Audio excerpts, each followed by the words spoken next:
भगवान भोलेनाथ किती भोळे आहेत की 33 कोटी देवांमध्ये एकच देव भोळा आहे, ते म्हणजे महादेव. पण भोळे आहेत फक्त तुमच्या आमच्यासाठी, दृष्टांसाठी अजिबात नाही. तर भगवान भोलेनाथांना ज्या गोष्टी आवडतात त्या जर गोष्टी आपण केल्या तर नक्कीच आपलीही इच्छा पूर्ण होईल. आणि काल आपण पाहिला विश्वातली पहिली महादेवाची पूजा कोणी केली तर ब्रह्मदेव आणि श्री विष्णू, दोघं पहिले शिवभक्त विष्णू आणि ब्रह्मदेव आहेत. शिव या शब्दाचा अर्थ होतो कल्याण,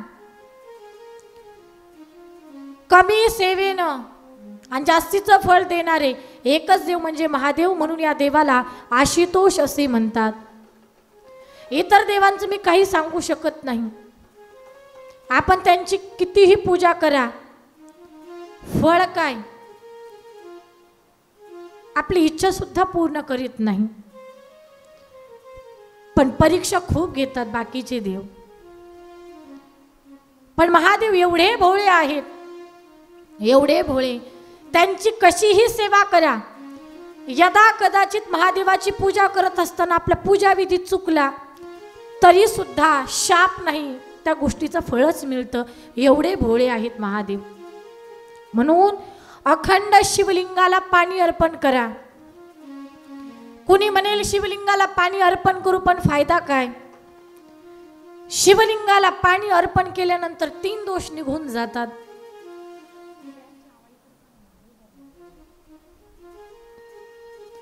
तीन दोष निघून जातात महादेवाला पाणी घातल्यानंतर. पितृदोष, काल सर्पदोष आणि वास्तुदोष. पहा,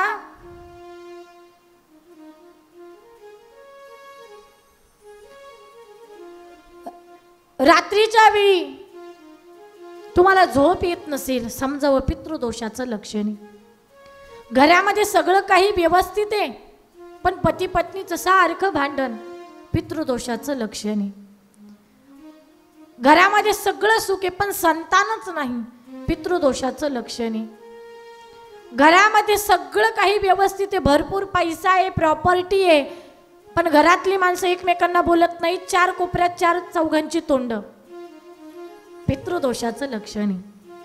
मग हा पितृदोष कसा घालवायचा याच्यासाठी एकच साधन आहे, ते म्हणजे महादेवाला अखंड पाणी अर्पण करा. कुणी कुणी म्हणेल ताई गेलेली माणसं तर आपलीच असतात, मग ते आपल्यालाच त्रास कशी देतात? कारण त्यांचंच रक्त आपल्या शरीरामध्ये असतं. मग आपलीच प्रेमाची माणसं आपल्याला त्रास का देत असतात? तर त्याचं कारणही आहे का? एकदा का माणसाचा मृत्यू झाला, दशक्रिया विधी झाली, श्राद्ध झालं, पिंडदान झालं, कर्मकांड सगळ्या विध्या झाल्या की माणूस श्राद्ध झाल्यानंतर पुढच्या भ्रमंतीला जातो. आणि एकदा का गेलेल्या माणसाचं श्राद्ध झालं मग माणसाला कुठलीच गोष्ट आठवत नाही. माझी पत्नी, माझी मुलं, माझी आई, माझे बाबा, या सगळ्या गोष्टी आठवत नाहीत. फक्त एकच माहिती असतं की हे माझं घर आहे आणि त्या घरातून मला काहीतरी मिळणार आहे. आणि मग जे माणसं गेलेल्या पितरांना तृप्त करत नाहीत, मग त्यांना जर आपण तृप्त केलं नाही तर मग ते आपल्याला त्रास द्यायला सुरुवात करतात. त्यांची फक्त एकच आशा असते की हे माझं घर आहे, इथून मला काहीतरी मिळणार आहे. मग हा पितृदोष कसा जाईल?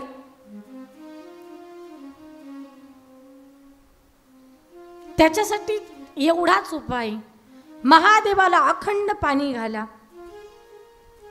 पण ऐका, महादेवाला पाणी घालत असताना ते पाणी आपल्याच घरातलं घेऊन जा. नाहीतर काही काही शिवमंदिरामध्ये जातात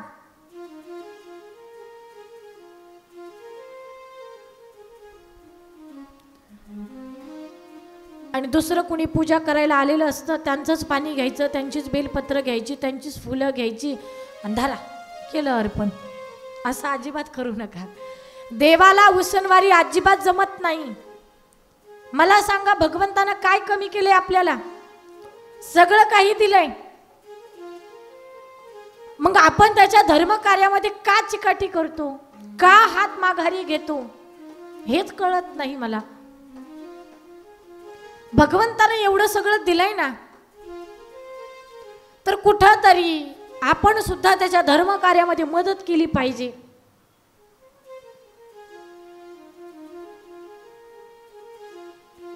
आणि जेव्हा माणूस चांगला धर्म करतो किंवा चांगलं कर्म करतो, तेव्हाच माणूस जिवंत राहत असतो.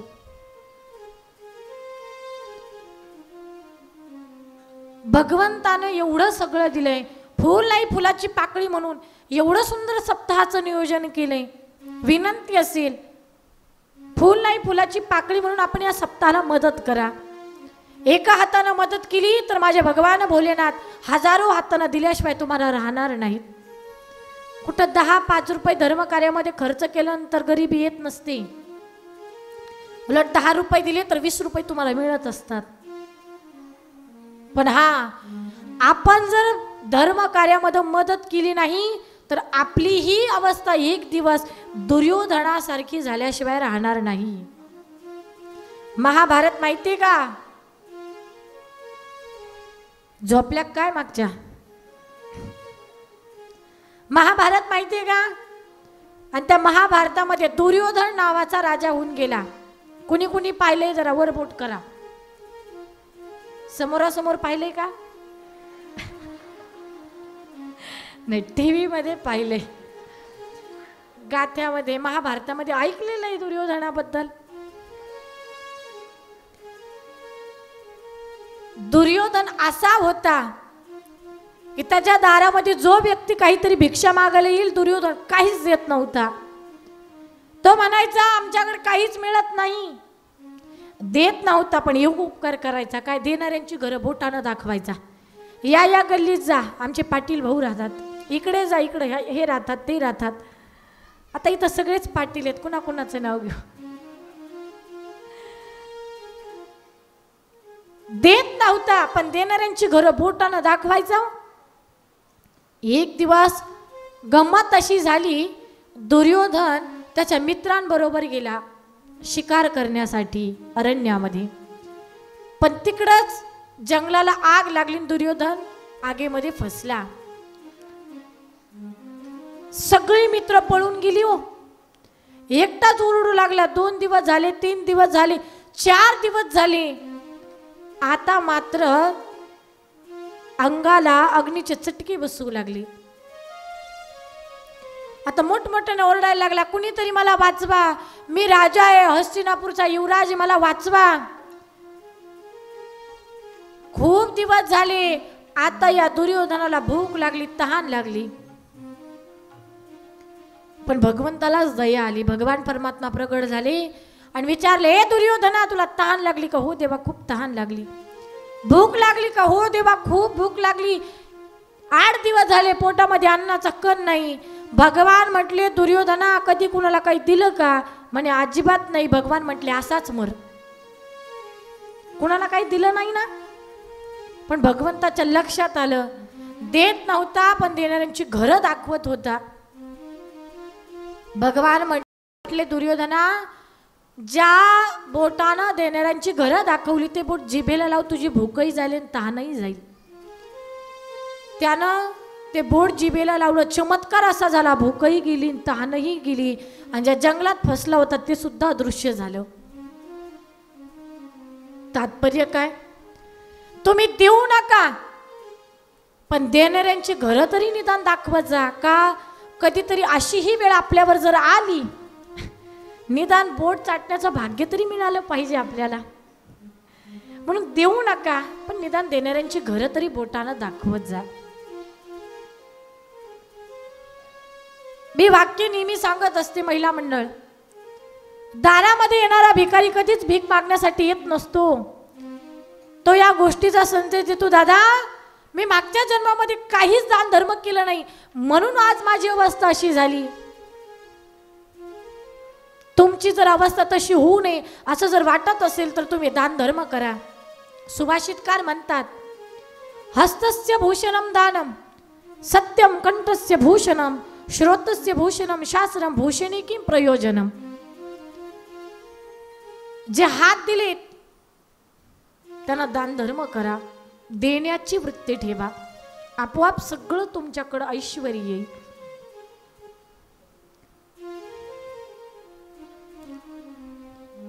भगवंतानं काहीच कमी केलेलं नाही. आणि महिला मंडळ, जीवनामध्ये जर यशस्वी मार्गावर जर जायचं असेल तर एखाद्या गरीब व्यक्तीला घरी घेऊन या. डायरेक्ट घरामध्ये घेऊन जा असं अजिबात म्हणणं नाही. दारामध्ये बसवा. एक भाकर नाही तर कोरभर भाकरी द्या, तांब्याभर पाणी नाही तर ग्लासभर पाणी द्या आणि त्या व्यक्तीला खाऊ घाला. त्या व्यक्तीचं जे हास्य आहे चेहऱ्यावरचं तेज पाहून तोच तुमच्या जीवनातला सगळ्यात मोठा परमार्थ असेल. दुसरा परमार्थ करण्याची गरज नाही. नेमका परमार्थ म्हणजे काय? दुसऱ्यांना मदत करणे हाच तुमच्या जीवनातला सगळ्यात मोठा परमार्थ आहे. कुठे कथा करणे, कीर्तन करणे, टाळ वाजवणे, पखवाज वाजवणे, गायन करणे म्हणजे परमार्थ नाहीये. दिवसभरामध्ये एखादं चांगलं काम करा, तोच तुमच्या जीवनातला सगळ्यात मोठा परमार्थ असेल. आणि देण्याची वृत्ती ठेवा. आज या ठिकाणी भगवंताच्या आशीर्वादाने, भोलेनाथाच्या आशीर्वादाने प्रत्येकाला देवाला भरभरून दिलेला आहे. मग आपण या धर्म कार्यामध्ये कुठं ना कुठं फूल नाही फुलाची पाकळी म्हणून मदत केली पाहिजे. आणि चांगलं काम केलं की त्यातून देव धर्म घडत असतो. दान दिल्याचा फायदा काय? दान केल्यानंतर माणसाच्या हातून चांगलं कर्म होत असतं आणि माणसाच्या हातून चांगलं कर्म झालं की त्यातून धर्म जिवंत राहत असतो. पण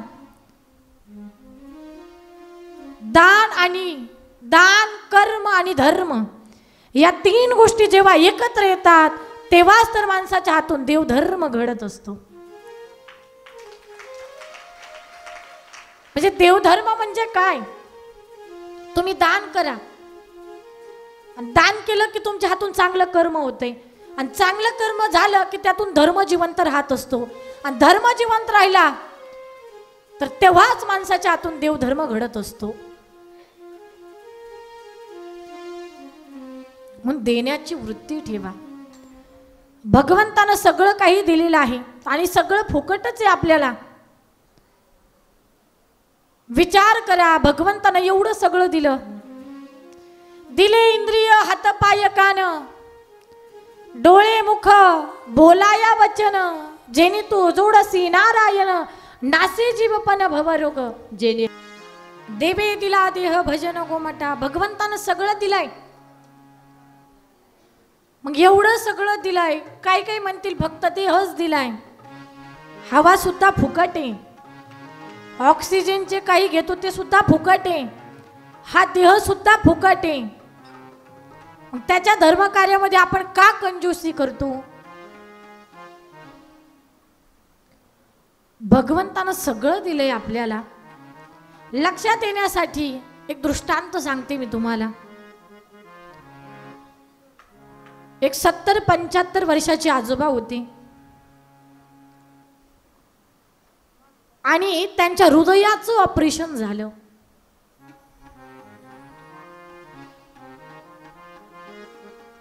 हृदयाचं ऑपरेशन झालं.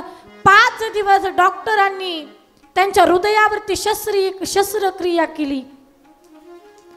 5 दिवस त्यांचं हृदय सांभाळलं.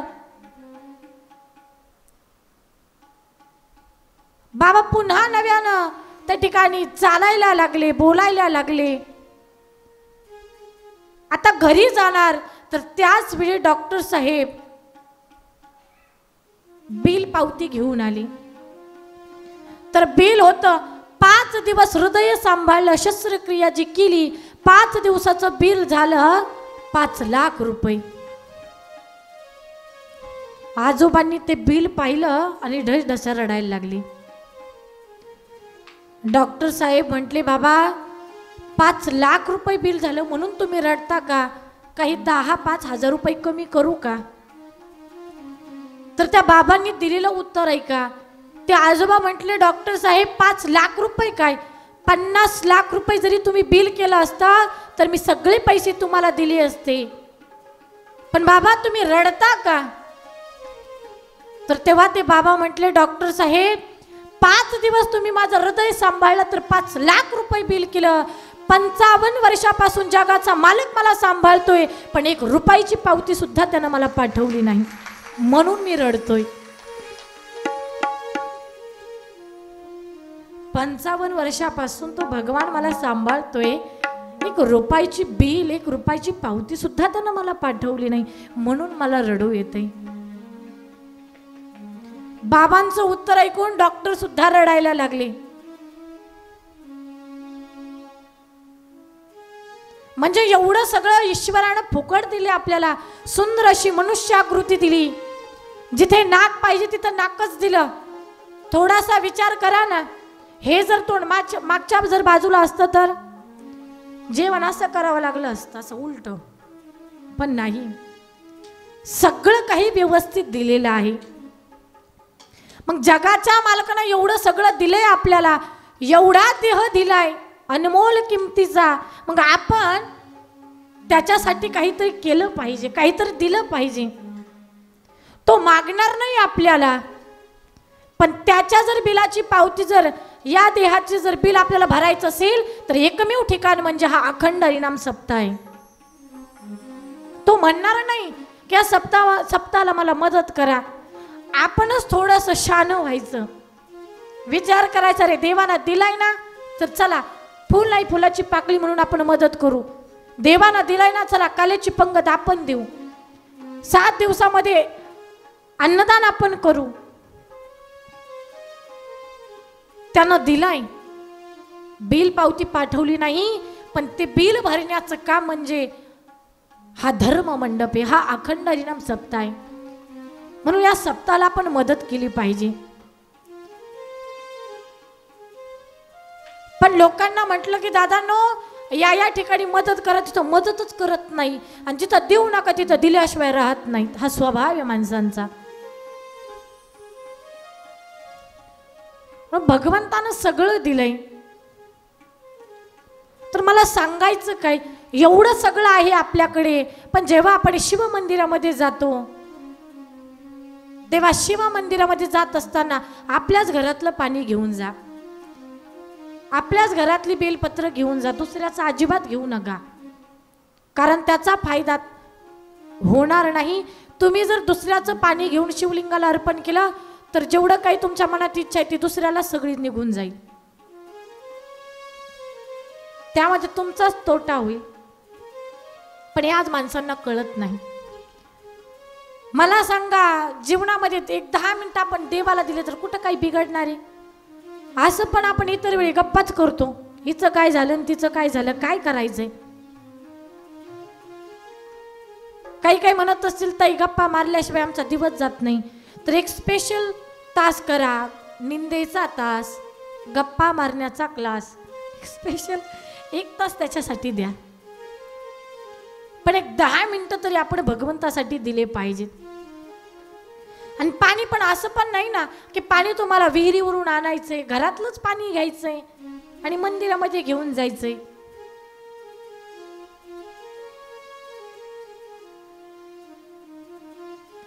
कारण पूर्वीच्या काळी अशी प्रथा होती, दूर जावं लागायचं, विहिरीवरून पाणी आणावं लागायचं.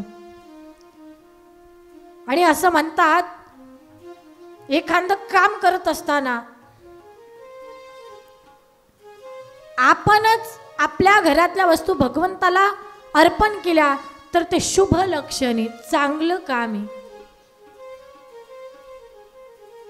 जुनी माणसं म्हणायची, एखाद्या चांगल्या कामाला निघालो, हंडा घेऊन जाणाऱ्या स्त्रिया जर आडव्या गेला तर शुभ शकुनी. एखाद्या चांगल्या कामाला निघालो, हरणांचा कळप पाडवा गेला, शुभ शकुनी. एखाद्या चांगल्या कामाला निघालो, कोकिल पक्षाचं गुंजन ऐकू आलं, शुभ शकुनी.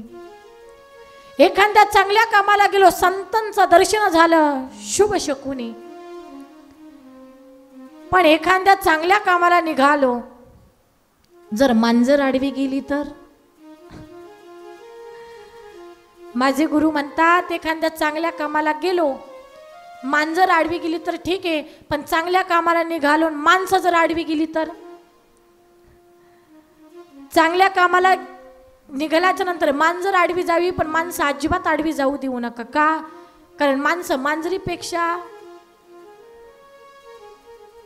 असंच का?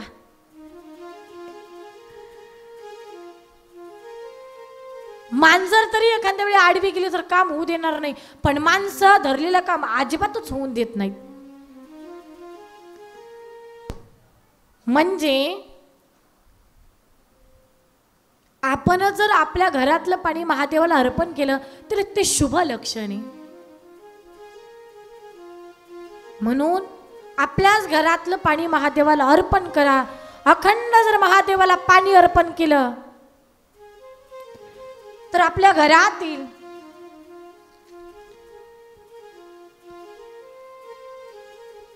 पितृदोष निघून जातो. म्हणून पितरांचा त्रास होऊ नये असं जर वाटत असेल, एकच करा, अखंड पाणी अर्पण करा. काही काही म्हणतील ताई पितर आपलीच असतात.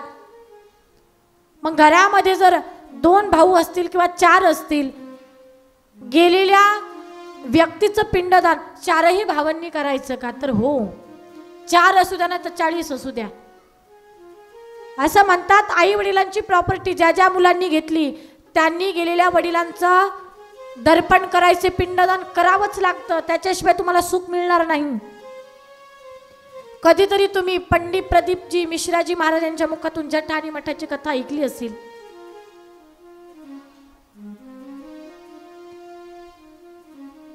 घरामध्ये 2 भाऊ असले काय आणि 4 असले काय, ज्या ज्या मुलांनी आई वडिलांचा घरातील चमचा जरी घेतला तरी सुद्धा आपण पिंडदान करायचं. नाही केलं तर ती पितर आपल्याला त्रास देत असतात. ती कशा प्रकारे कथा सांगते मी तुम्हाला, म्हणजे लक्षात येईल. तर जठा आणि मठा नावाचे 2 भाऊ राहत होते. जठा श्रीमंत, पण मठा बिचारा गरीब होता. जठाकडे भरपूर काही धन होतं, म्हणून तो थोडा मस्तीमध्ये जगायचा.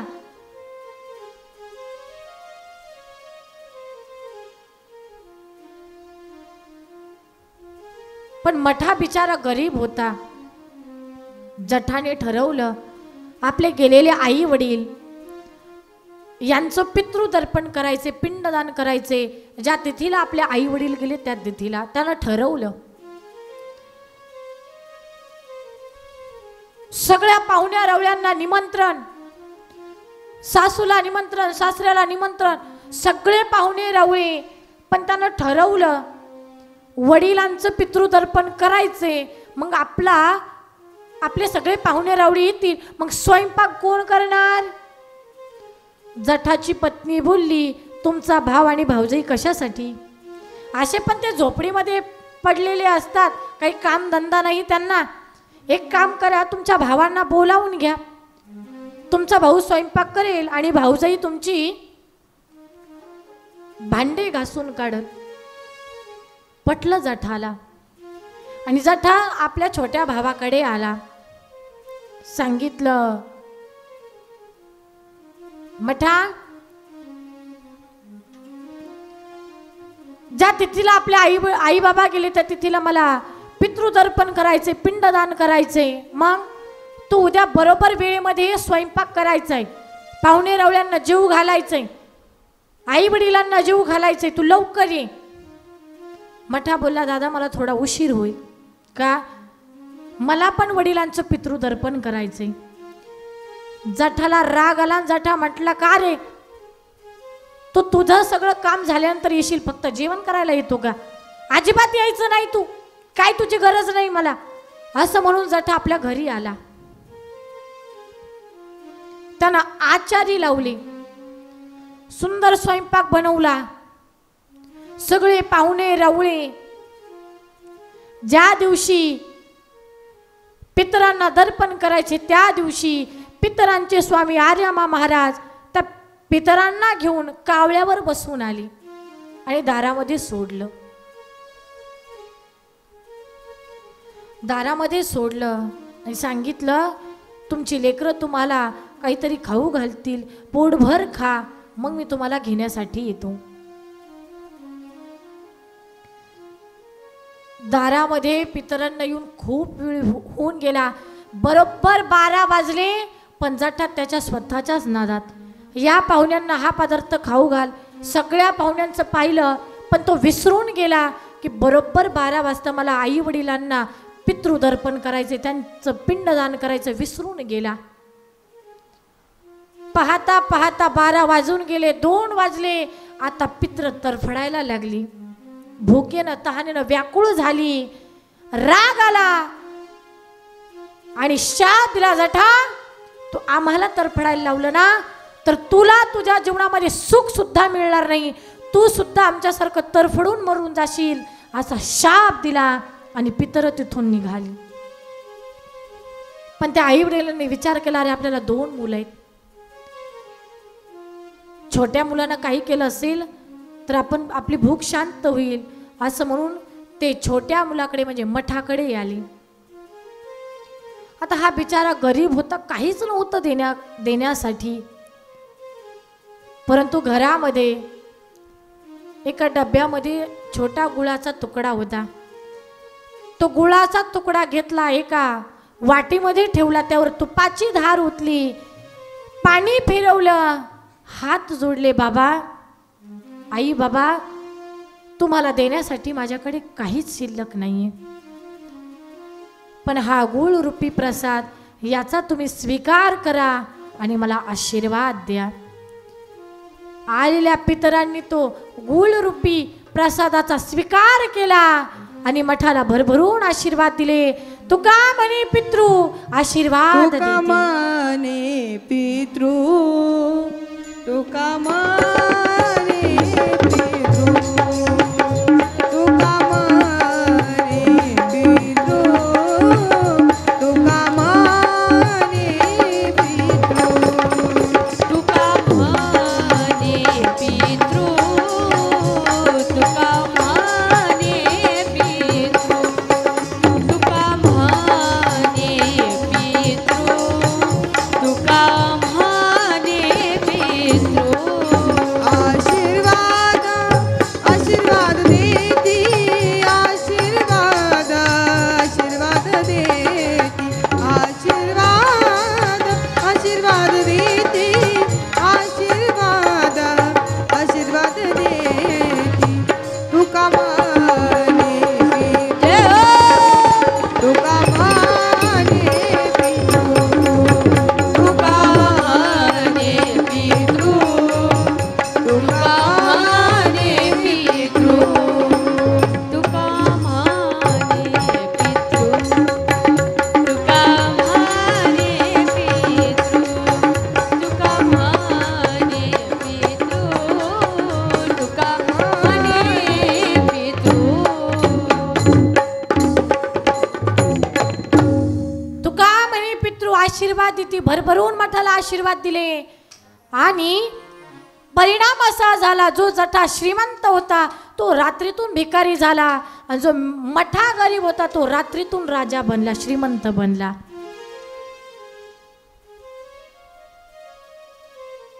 म्हणजे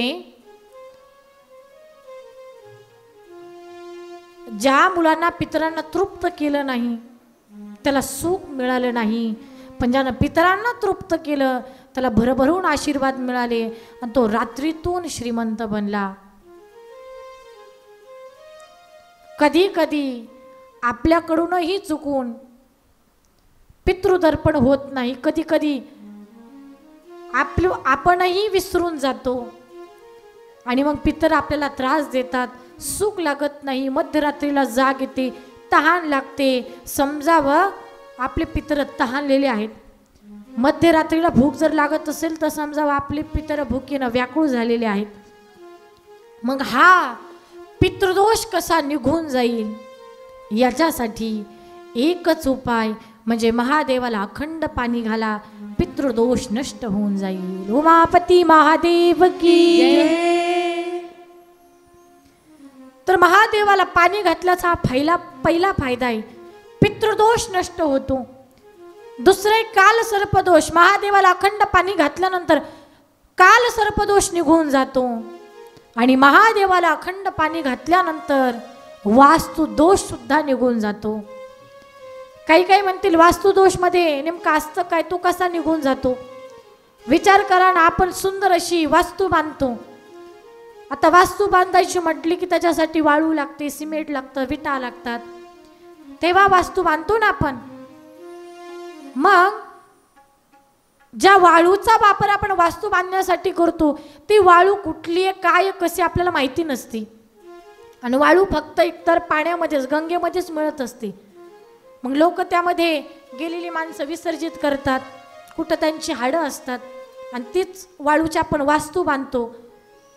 तर त्या वास्तूतला दोष निघून जाण्यासाठी तुम्ही शिवलिंगाची जी पूजा करता, पूजा करून शिवलिंगाचं जे महादेवाचं पाणी आहे ते घरामध्ये शिंपडा, तर वास्तुदोष सुद्धा निघून जाईल. काही म्हणतील शिवलिंगाची पूजा कशी करायची आम्हाला माहिती आहे. जरी माहिती असेल तर मी सांगते तुम्हाला की शिवलिंगाची पूजा कशी करायची. जेव्हा आपण शिव मंदिरामध्ये जातो, पहा असं शिवलिंग आहे. शिवलिंगाची पूजा कशी करायची, हे मध्ये शिवलिंग आहे. या बाजूला उजव्या बाजूला हे गणपती बाप्पांचं स्थान पहिल्या सुरुवातीला, इकडे कार्तिक स्वामी भगवान, आणि मध्ये जिथून खाली पाणी जातं ती जागा म्हणजे अशोक सुंदरी आहे, भगवान भोलेनाथांची कन्या. आणि कडीनं जी कठडी असते शिवलिंगाच्या बाजूनं, त्याला म्हणायचं निर्गुण पार्वती, आणि मग मध्ये शिवलिंग. तर पाणी अर्पण करत असताना अगोदर गणपती बाप्पांना पाणी अर्पण करायचं, नंतर कार्तिक स्वामी भगवंतांना पाणी अर्पण करायचं. त्या दोघांचं झालं की ज्या ठिकाणावरून पाणी जातं तिथे अशोक सुंदरी असते, त्या अशोक सुंदरीला पाणी अर्पण करायचं. तिथून पुढे जी कठडी आहे, गोल कठडी, निर्गुण पार्वती, माता पार्वतीला पाणी अर्पण करायचं, आणि शेवटी शिवलिंगावरती पाणी अर्पण करायचं. जसं पाणी अर्पण केले तसंच बेलपत्र असेल, भस्म असेल, गंध असेल, अक्षत असेल, त्याच पद्धतीने गणपती बाप्पा, कार्तिक स्वामी, अशोक सुंदरी, निर्गुण पार्वती, आणि मग मध्ये शिवलिंग. तर पूजा करत असताना अशा पद्धतीनं पूजा. लक्षात आलं का? गणपती बाप्पा, कार्तिक स्वामी, ज्या ठिकाणावरून पाणी जातं तिथे पाणी, अशोक सुंदरी, निर्गुण पार्वती, मध्ये शिवलिंग. तर महादेवाची पूजा करत असताना अशा पद्धतीने पूजा करायची. पण पाणी अर्पण करत असताना अंतकरणामध्ये भाव नसेल, विश्वास नसेल, तर आयुष्यभर पाणी अर्पण करा, उपयोग होणार. सुभाषितकार म्हणतात, भावेन देव कलया नरेंद्र, धनेन कांता कपटेन शत्रू, सत्तेन मित्र कृपया च पुत्र, ज्ञानेन मोक्ष वशमानयंती. भगवंताला प्राप्त करायचं असेल तर मनामध्ये भाव ठेवा. तुका म्हणे आन विठोबाची, हो तुका म्हणे आन विठोबाची, तुका म्हणे आन विठोबाची, हो तुका म्हणे आन विठोबाची. काही न लगे एका भावची कारण, काही न लगे का भावाची कारण, काही न लगे एका भावची कारण, काही न लगे का भावाची कारण. तुका म्हणे आन विठोबाची, जय हो. तुका म्हणे आन विठोबाची, हो तुका म्हणे आन विठोबाची, हो तुका म्हणे आन विठोबाची. विठोबा. काही न लगे का भावाची कारण, तुका म्हणे आन विठोबाची, तुका म्हणे आन विठोबाची. मनामध्ये भाव ठेवा. श्रद्धा ठेवाल मग महादेवाला पाणी अर्पण करा. नाही तुमची इच्छा पूर्ण झाली मग मला बोला.